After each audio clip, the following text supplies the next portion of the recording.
alam naman din siguro ninyo yung mga naganap nung ako po ay bahagi pa ng pamahalaan. Maraming beses din po akong tumindig. At maraming beses po akong hindi sumang-ayon sa mga bagay na sa tingin ko ay hindi makakabuti sa ating pamahalaan. Ginawa ko po iyon sapagkat I feel responsible, as I have said early on, sa 31 milyong mahigit na nagtiwala, naniwala at umasa na tayo ay maglilingkod ng tama.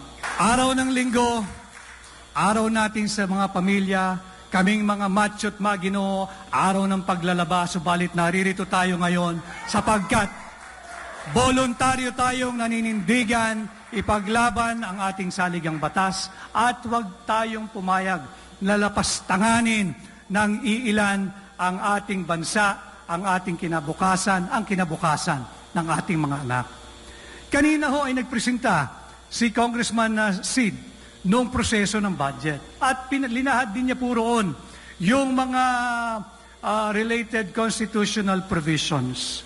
Kung bakit nagmumula sa Congress ang budget, ano yung pwedeng hindi galawin, ano yung maaring pag-usapan, at ano lamang yung limitasyon ng pamahalaan. At bukod ho doon, mainit na pinag-uusapan din. Itong topic na ho ito, talagang malapit sa puso ko. Dahil ang dami ko nakausap, na justices, may justice, incumbent, retired lawyers. Kaya kung alam ninyo, tayong mga abogado ang dapat namumuno sa usapin ng charter change. Whether you are for or against charter change, dapat tayong nangunguna upang balangkasin ito at pasimplihin ang usapan sa mga ordinaryong mamamayan. Sapagkat kung tayong mga abogado, ahayaan nating lapastanganin ang saligang batas kung saan din kami nanumpa bago kami tagapin at magkaroon ng role of attorneys, na marapat siguro isurrender na namin yung aming lisensya ng pagiging abogado kung hindi kami titindig at pagtatanggol ang ating saligang batas. We are not attacking any single personality here. Tayo po ay issue-based. At hindi may iwasang maging politikal sapagkat ang nag-uusad ng mga usaping charter change ay mga nakapaloob sa strukturang politikal. Kaya hindi pwede sabihin pinupolitika ang charter change. If we really want a people's initiative, leave the initiative to the people. Hindi po yung sinabi kanina na private initiative. Hindi vested initiative ng mga vested interest groups. Kaya nabanggit ko yun dahil nauuso yung pirma. At ang dami ko rin ng kaibigan. Mahal ko rin itong mga kaibigan kong ito. Kaya lang walang magawa. Sapagkat compelled po yung attendance nila doon sa ginagawang pagtitipon ngayon sa Maynila. Sabi ko, sige lang. Pero siguro, iwasan na lang yung pagpirma ng attendance sheet. Sapagkat yung attendance sheet, nakakasiguro tayo, malamang i-attach yan doon sa petition later on for charter change. Hindi po yan yung People's Initiative na sinasabi ng saligang batas. Malinaw po doon sa Section 16 of Article 13 ng ating saligang batas. Nauugnay po yon sa budgeting process at sa pinag-uusapang tsatsya. The right of the people, tayo po yun, and their organization, yung mga iba't ibang organization, to be represented and take part in efficient and responsible participation at all levels of social, political, and economic decision shall not be abridged. Nasa saligang batas po yun. So, yung ginagawa po nila na pagpapapirma ng blankong papel, ilalagay mo yung pangalan, ilalagay mo yung address, alamang ilalagay mo rin yung presinto at ang yung pirma, attach po nila yan sa petition eh. Hindi po yan yung People's Initiative na nakasaad sa ating saligang batas. At nadesisyonan na rin po ng Korte Suprema yan. Maraming beses na, 2 kaso. At ang sabi ng Korte Suprema yan, ang totoong People's Initiative, bago ka magpapirma, kinakailangan yung petition mismo ay binababasa, nauunawaan ng mga taong pinapipirma mo. Sapagkat ang pirma po natin is an affirmation na nabasa mo yung linalaman ng dokumentong pinirmahan mo at tinitindigan mo na sang-ayon ka o nararapat lamang nasusugan yung dokumentong pinirmahan mo. Hindi yung pimirma ka, kung hindi kita bibigyan ng AYIX. Hindi kita bibigyan ng ayuda. O sasabihin sa ni Congressman, wala kang medical assistance. Wag ho tayong pumayag nun. At sa tingin ko naman, dito sa bulwagang ito, tayong lahat ay nagkakaintindihan at nagkakaunawaan. Kausap ko si Manong Jun. Ang ating layunin ay balangkasin yung mga usapin na bumabalot sa ating lipunan ngayon at meron tayong obligasyon pagbalik natin sa ating mga lugar, sa ating mga pamayanan na ipaliwanag sa tao kung ano yung nating nararapat gawin. Huwag po tayong patakot. Nakakatakot kung mag-isa ka. Pero sa araw na to, ang dami pala natin. Kaya hindi tayo dapat matakot at hindi tayo dapat magpatakot.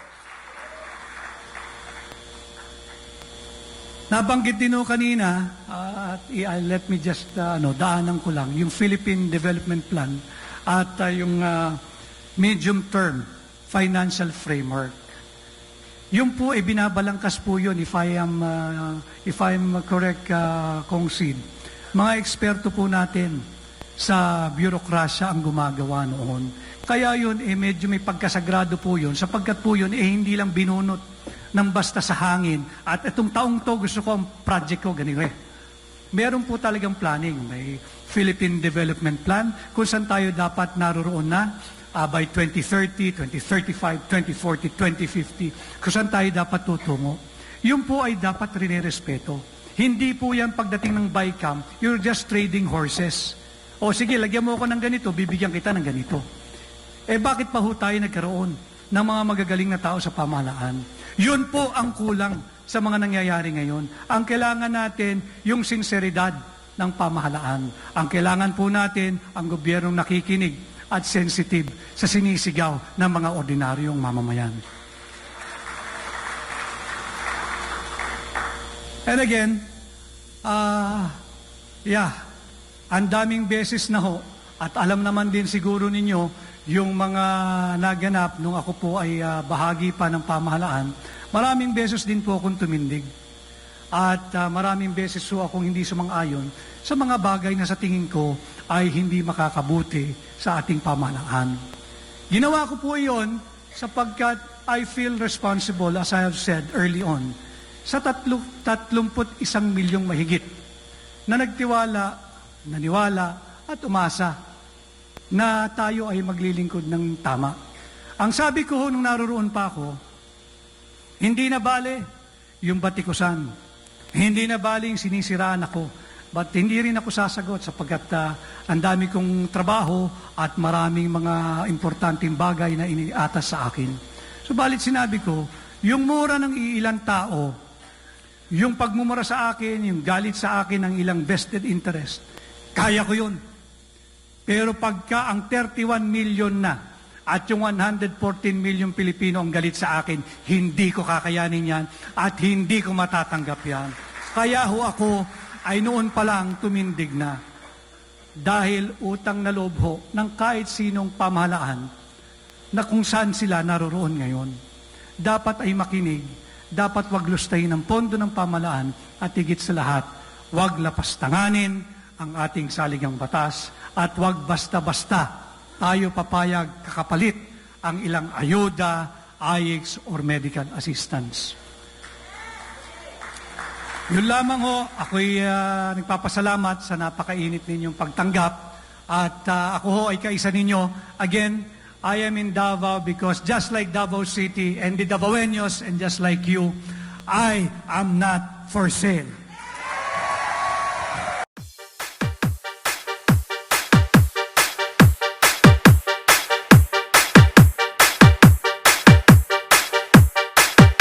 Pinagdasal ko itong mabuti.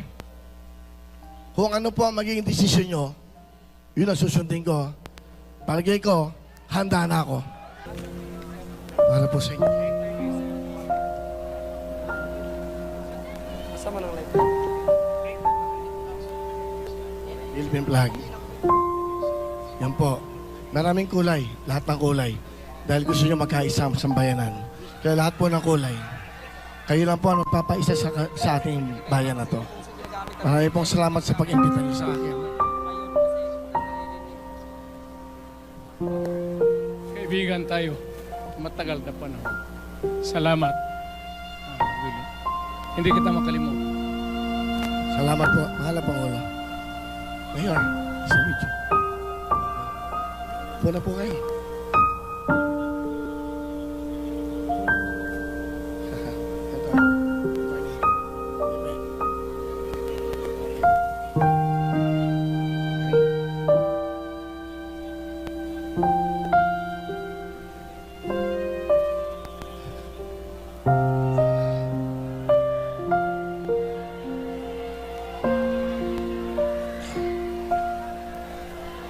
Magandang gabi po sa inyong lahat, mga taga Davao.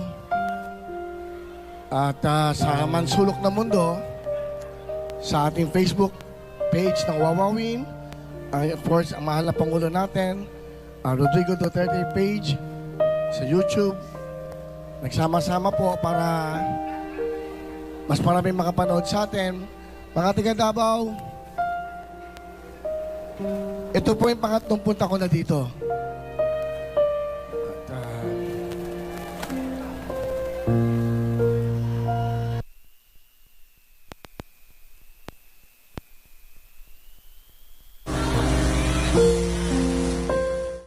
Pupunta ako dyan, mabibigay ako ng jacket. Okay,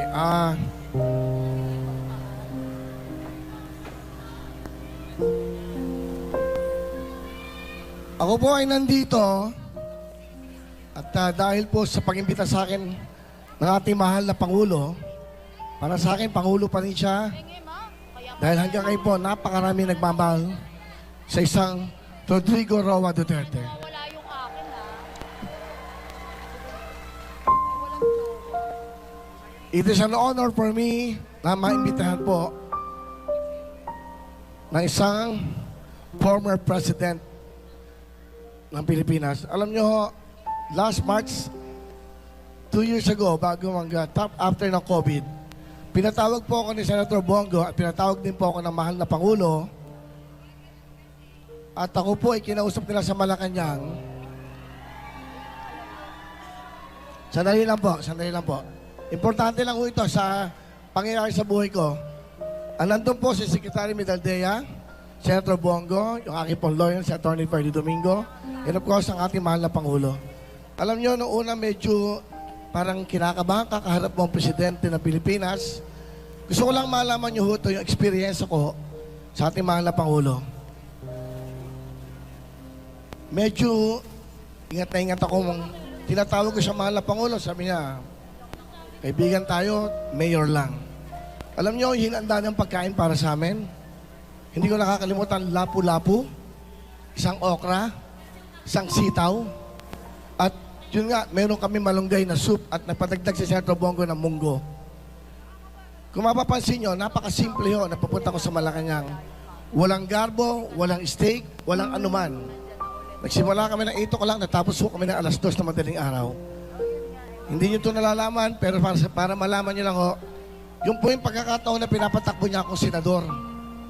And during that time, meron po akong programa sa GMA7, yung Wawawin. Sabi ko, mahal na Pangulo, meron pa po akong kontrata at hindi ko pa ho kaya. Paghanda na po ako, pag-iisipan ko. A lot of times, marami kaming pagtatawag, usap ni Senator Bongo, basta kung ano nasa puso mo, ang sabi ni Pangulo, PRRD, kung ano nasa puso mo, kung ano nasa isip mo, yun ang sundin mo. Hindi po nila ako pinilit. Ang sabi lang sa akin, mahal na Pangulo, kung ano ang nasa puso mo, Willie, yun ang gawin natin. That was 3 years ago. Malapit na po yung after ng COVID, during the COVID. Tapos po, nagdesisyon ako, nagdasal ako, hindi ako nakakatulog, naluluha ako dahil isang karangalan po sa isang katulad kong TV host na alokin ng isang presidente ng Pilipinas na magsilbi sa bayan. Ang sabi niya, mahal ka ng tao, pareho tayo, mahal natin ang mga kababayan natin. Kailangan ka namin sa Senado. Nung sinabi niyo po sa akin yan, kailangan handa ako. Kailangan hindi kayo mapahiya. Kaya ako po'y tumanggi sa inyo. Nung tumawag sa akin si Senator Bongo na sinabi ko sa inyo, hindi ko pa ho kaya. Sabi mo sa akin, saludo ako sa iyo. Saludo ako sa iyo, Willie. Dahil sinunod mo ang puso mo. Isang presidente po ang nag-alok sa akin. Tataas ko ang kamay mo, sasamahan kita kahit saan. Hindi pa ho ako handa. Mahal na Pangulo,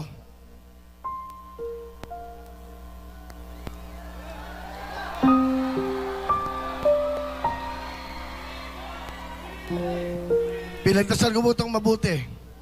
Ang sabi ko, dapat hindi politiko ang tawag sa mga nagsisilbi sa bayan. Dapat ang tawag sa kanya, publiko serbisyo, public servant. Dahil pag nakahalo ng politiko, andyan ang away, andyan ang ego. Hindi ba napapansin? Ang sarap ng isang bansa na wala nag-aaway, walang kulay na pinipili, nagkakaisa, nagmamahalan. Pinagdasal ko itong mabuti. Kung ano po ang magiging desisyon nyo, yun ang susundin ko. Palagay ko, handa na ako.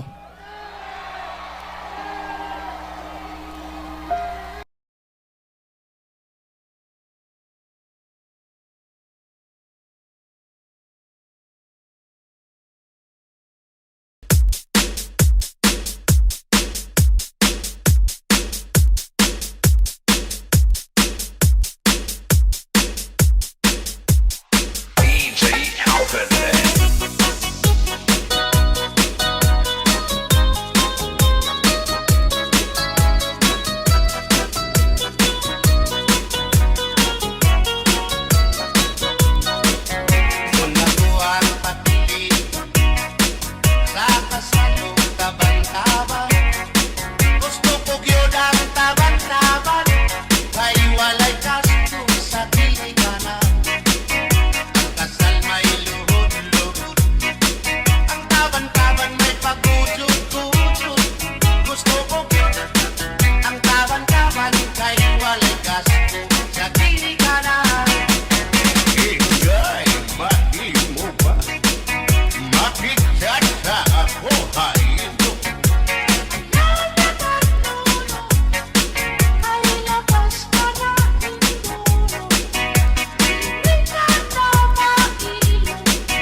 Let's rewind. 1, 2, 3, let's go!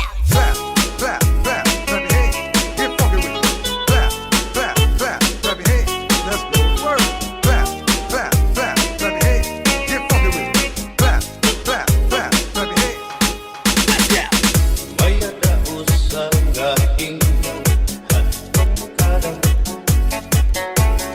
kay anong atibigla kita magpuro kaya ka kay anuman aton aton initirin siya maupay gudong taon aton inuros tulyahan kita daw laining nga aton kamutan sugat man hindi inwaray kabuwasa waray na ba individuals nakakalwasa